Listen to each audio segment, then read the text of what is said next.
ترمیزی کی ایک روایت ہے کہ آقا علیہ الصلوۃ والسلام کے پاس کچھ یہودی آئے اور پوچھا کہ اے اللہ کے رسول ہمیں رعد کے بارے میں بتائیے، جو قرآن کی آیت میں آیا ہے نا وَيُسَبِّحُ الرَّعْدُ بِحَمْدِهِ، تو یہودیوں نے پوچھا کہ ہمیں رعد کے بارے میں بتائیے، یہ رعد کیا ہے؟ تو آقا علیہ السلام نے فرمایا کہ یہ رعد جو ہے یہ ایک فرشتہ ہے، فرشتے کا نام ہے رعد، اور اس کی ڈیوٹی جو ہے اللہ تعالیٰ نے بادلوں پر مقرر کر رکھی ہے، یہ بادلوں کو ہانکتا ہے۔ پھر پوچھا ان یہودیوں نے کہ اچھا پھر یہ جو ہم کڑک کی آواز سنتے ہیں، یہ جو گرج کی آواز سنتے ہیں، جس کو سن کر اچھے خاصے لوگ بھی ان کے اندر کپ کپی طاری ہو جاتی ہے کہ ہائے اللہ کا کہیں عذاب نہ نازل ہو جائے،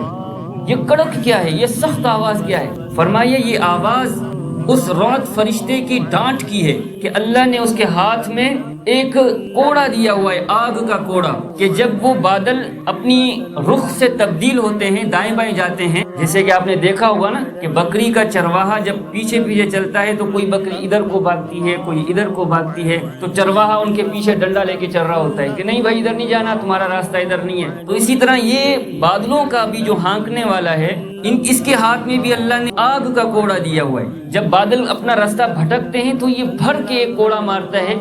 جس سے ایک آواز پیدا ہوتی ہے، اس کو کڑک کہتے ہیں۔